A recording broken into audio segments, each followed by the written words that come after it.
Xiao Yan merasakan riak energi yang menakutkan melalui kabut ini. Sukacita melintas di mata Xiao Yan saat dia mengamati adegan ini. Dia dengan cepat meningkatkan suhu api surgawi. Kabut hijau merah yang merembes keluar dari kulit Magical Beast mulai menjadi lebih padat setelah pembakaran api hijau giok yang intens. Pada akhirnya, itu hampir meresap ke udara di dalam ruangan. Riak energi megah mulai tumbuh lebih kuat mengikuti peningkatan kepadatan kabut hijau merah. Pada akhirnya, kabut hijau merah bertahan di dalam ruangan seperti awan. Itu memancarkan tekanan energi yang menakutkan yang menyebabkan ekspresi Xiao Yan dan Xian berubah. Tekanan energi yang menakutkan, ekspresi Xiao Yan serius saat dia melihat awan hijau merah di udara. Dia menarik Xian ke belakangnya dan sebuah pikiran terlintas di benaknya. Teratai api hati berkilau yang melilit kulit Magical Beast menjadi semakin panas dan liar. Semakin banyak kabut energi hijau merah merembes dari kulit Magical Beast saat teratai api hati berkilau menyala. Kabut energi berkumpul tanpa hamburan. Itu berlama-lama di udara di atas ruangan. Semacam raungan yang sangat rendah dan dalam terdengar samar dari dalamnya. Darah di tubuh Xiao Yan tanpa sadar mulai menunjukkan tanda-tanda mendidih saat raungan terdengar. Itu mengejutkannya sampai pada titik di mana dia buru-buru mengedarkan doukinya untuk menekan agitasi ini. Gerakan energi tiba-tiba ditransmisikan dari belakang Xiao Yan setelah dia baru saja menekan agitasi di dalam tubuhnya. Dia tiba-tiba berbalik hanya untuk melihat bahwa tubuh Xian telah mendapatkan lapisan cahaya ungu. Di bawah lapisan cahaya ungu yang aneh ini, bahkan Xiao Yan bisa merasakan sedikit aura berbahaya. Selain itu, pupilnya yang seperti permata juga menyembunyikan kilatan ungu. Tatapannya membawa benang dari sifat liarnya saat dia menatap dengan saksama pada gugusan awan hijau merah di udara. Sepertinya dia menghadapi musuh besar di awan. Xian! Xiao Yan buru-buru berteriak saat melihat situasi yang tidak biasa ini. Teriakan yang berisi douki meledakkan telinga Xian, mengguncangnya sampai dia bangun. Dengan pulihnya kesadaran Xian, cahaya ungu yang bertahan di sekitar tubuhnya perlahan menghilang. Dia melirik Xiao Yan dengan mata bingung sebelum bergumam, "Apa itu?" Ekspresi Xiao Yan berangsur-angsur berubah serius saat melihat sikapnya yang tersesat.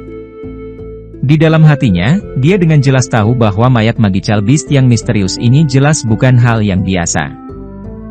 Selain itu, mungkin ada hubungannya dengan bentuk sebenarnya Xian. Binatang ajaib macam apa ini? Meski telah mati selama bertahun-tahun, energi dan tekanan menakutkan seperti itu masih ada. Xiao Yan mengerutkan alisnya saat pikiran ini melintas di hatinya. Ci! Sedikit suara, cici, tiba-tiba terdengar di ruangan saat pikiran ini melintas di benak Xiao Yan. Matanya beralih ke suara itu. Dia melihat ke hanya untuk melihat bahwa kulit kering Magical Beast, dibakar oleh api surgawi, telah benar-benar berubah menjadi abu. Mereka tersebar di udara, membentuk lapisan tipis abu-abu yang menutupi tanah. Mengikuti lenyapnya kulit Magical Beast, benang terakhir dari kabut hijau merah perlahan melayang ke awan hijau merah tebal itu. Benang kabut hijau merah ini baru saja memasuki awan hijau merah ketika awan merah hijau mulai bergelombang. Orang bisa melihat pusaran kecil muncul di tengah awan. Awan itu juga mengikuti rotasinya saat perlahan mulai berputar. Benang-benang energi yang agung, liar, dan keras mulai memasuki pusaran di tengah saat awan berputar. Setelah energi masuk, ukuran awan hijau merah mulai menyusut perlahan dengan kecepatan yang terlihat dengan mata telanjang. Xiao Yan tidak merasakan terlalu banyak kegembiraan saat mengamati perubahan ini. Sebaliknya, ekspresinya serius saat dia menarik Xian mundur 2 langkah.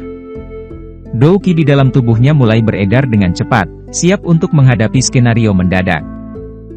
Namun, masalah merepotkan yang diharapkan Xiao Yan tidak muncul. Kecepatan rotasi pusaran mulai bertambah cepat. Benang terakhir dari awan hijau merah terserap ke dalam pusaran itu. Pusaran tiba-tiba berhenti setelah lapisan terakhir dari awan hijau merah menghilang. Segera, cahaya hijau merah yang menyilaukan muncul dari dalamnya. Xiao Yan melambaikan lengan bajunya saat melihat perubahan mendadak ini. Lapisan api hijau giok muncul di depannya.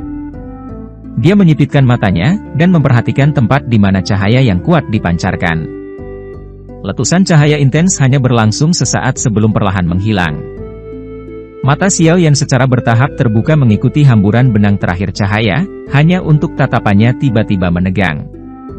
Tubuh kristal berwarna hijau merah yang agak tidak rata digantung di udara tanpa dukungan di depan mata Xiaoyan.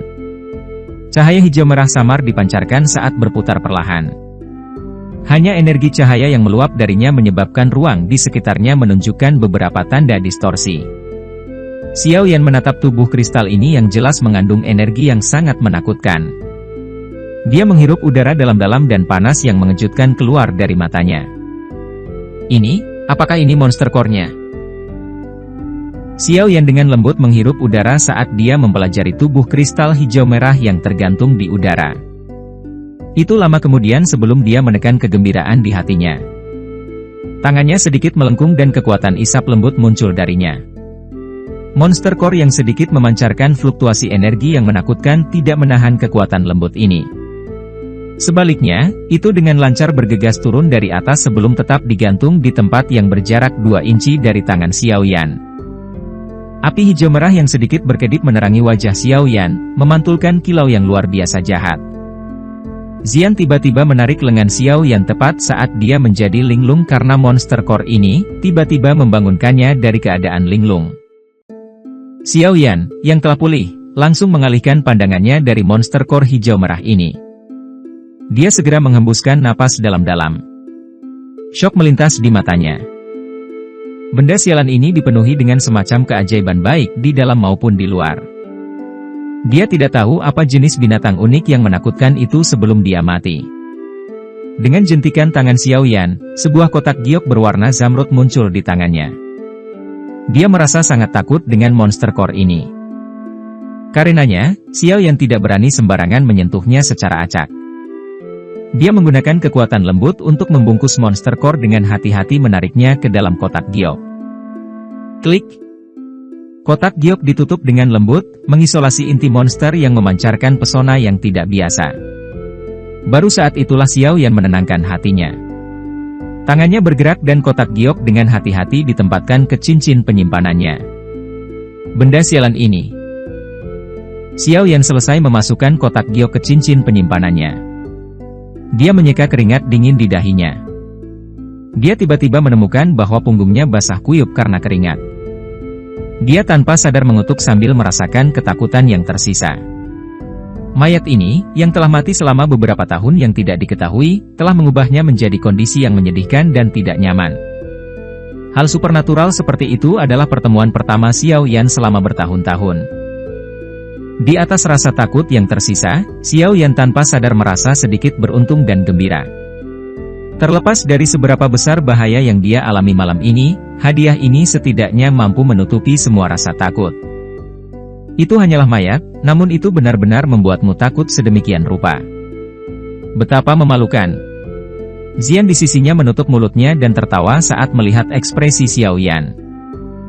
Xiaoyan dengan cepat melirik gadis kecil ini. Namun, ketika dia mengingat bahwa mayat besar binatang ajaib ini akan menjadi sampah tanpa bantuannya malam ini, dia tidak membantahnya. Tangannya menggunakan kekuatan yang besar untuk menggosok kepala Xian saat dia berkata, "Baiklah, masalahnya sudah selesai. Anda juga harus kembali dan istirahat. Ingat, jangan sebutkan apa yang terjadi malam ini kepada orang lain." Meskipun Xiaoyan tidak yakin tentang asal mula binatang ajaib sialan ini, jelas dari banyak kejadian nyaris malam ini bahwa itu bukan makhluk biasa. Sepertinya masalah ini akan menarik cukup banyak masalah jika disebarkan. Xian dengan jelas memahami hal ini, oleh karena itu, dia tidak membantah Xiaoyan. Bagaimanapun, 10 paku tulang yang sangat tajam dan keras sudah memuaskannya. Dia segera mengangguk dan berbalik. Ekor kuda ungunya terayun melewati Xiaoyan saat dia keluar dari pintu. Xiaoyan menghela nafas lega setelah mengirim nenek kecil ini. Dia melambaikan lengan bajunya dan angin sepoi-sepoi menutup pintu dengan kencang. Setelah itu, dia meregangkan pinggang malasnya. Usai semua beraktivitas hingga larut malam, ia merasa cukup kelelahan. Tubuhnya langsung bergerak dan melayang ke atas tempat tidur. Lampu api di ruangan itu perlahan meredup dengan jentikan jarinya. TL, istilah Grandawn digunakan untuk menggambarkan seorang wanita yang sangat sulit untuk dilayani.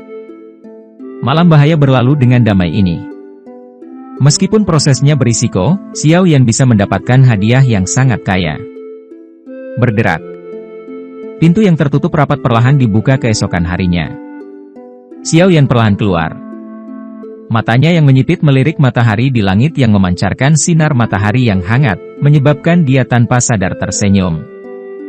Dia berjalan ke halaman yang luas, dan Douqi di dalam tubuhnya bergerak hanya dengan pikiran, beredar melalui anggota badan dan tulangnya. Hah! Teriakan pelan tiba-tiba keluar dari mulut Xiao Yan saat dia merasakan perasaan bagian dalam tubuhnya yang dipenuhi dengan kekuatan. Tubuhnya bergerak dan teknik tinju yang menggerakkan angin kencang ditampilkan dengan cara yang sangat alami tanpa jeda sedikit pun di antaranya. Meskipun teknik tinju ini tidak dapat dianggap sebagai keterampilan Dou yang mendalam, teknik ini masih memiliki banyak momentum di bawah dukungan Douqi yang kuat dari Xiao Yan. Ketika angin dari tinjunya terbang, daun-daun layu di tanah bergetar sampai tersebar ke segala arah. Teknik tinjunya mengalir selancar air yang mengalir. Sesaat kemudian, Xiao Yan menarik tinjunya dan berdiri tegak.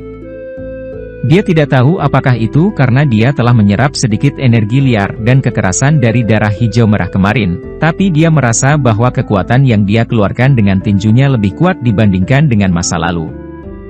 Tepuk tangan, pro! Pro!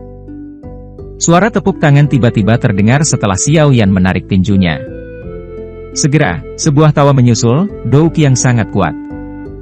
Meskipun sejauh ini, Douqi di tubuh saya terguncang olehnya sampai menjadi gelisah.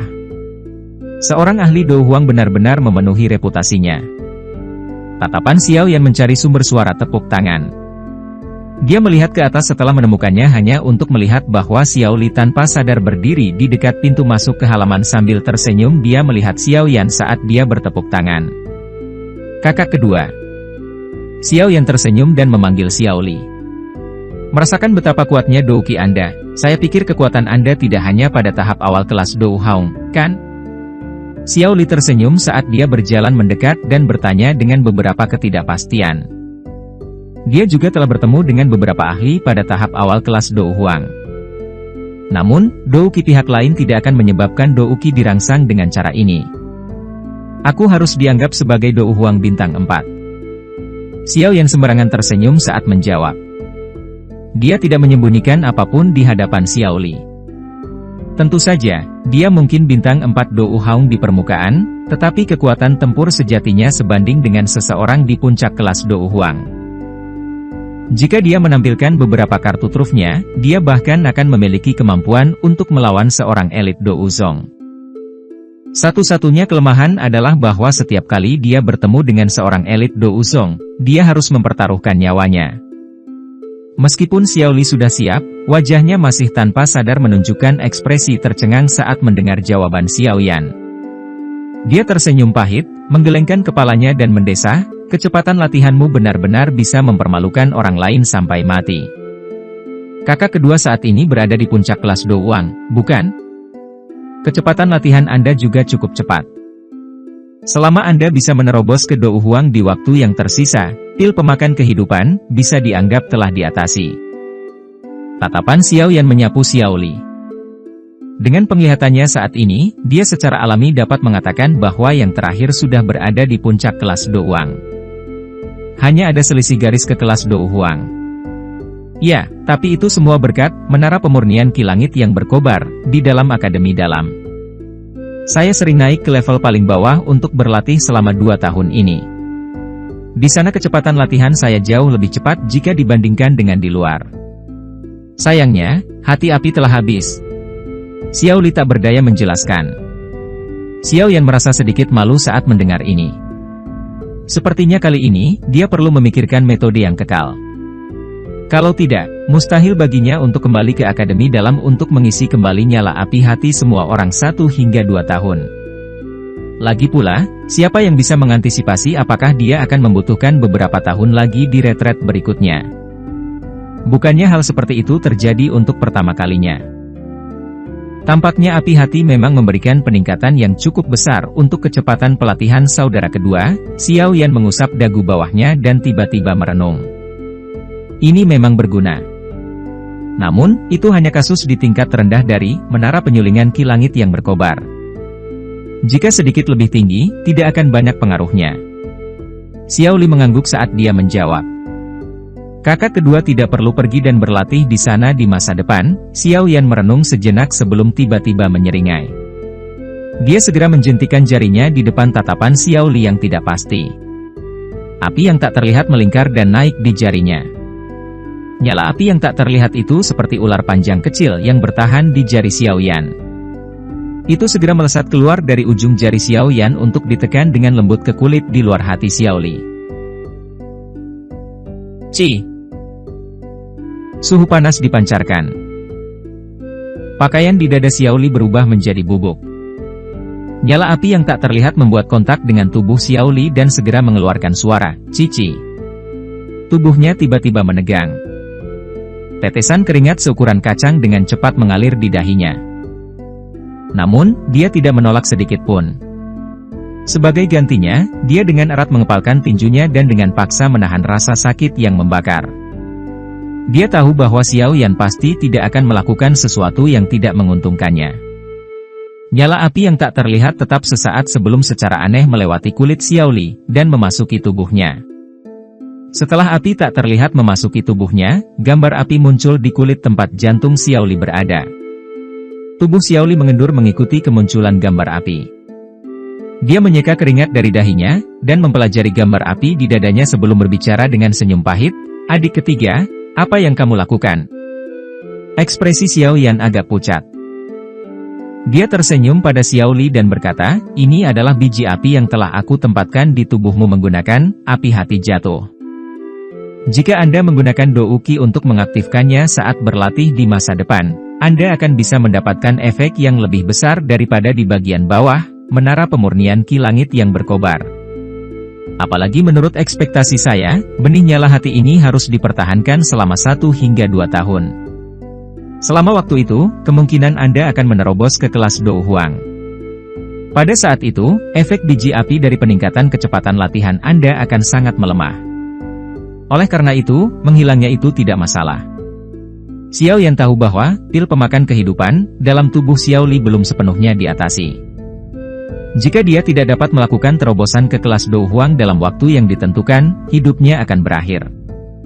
Oleh karena itu, Xiao Yan tidak ragu-ragu untuk mengeluarkan usaha keras untuk menanam benih api hati di dalam tubuh Xiao Li. Dengan cara ini, kecepatan yang terakhir bisa berakselerasi secara signifikan. Xiao Li juga kaget saat mendengar ini. Kegembiraan segera muncul di wajahnya. Bahkan dia merasa cukup terkejut karena Xiao Yan bisa memanfaatkan cara seperti itu. Namun, setelah mengingat bahwa bagian dalam tubuh Xiao Yan memiliki leluhur dari nyala hati ini, api hati jatuh, keterkejutannya sangat berkurang. "Teman kecil, kau sekarang memiliki lebih banyak taktik." Xiao Li menepuk bahu Xiao Yan sambil tertawa keras. Xiao Yan tersenyum samar.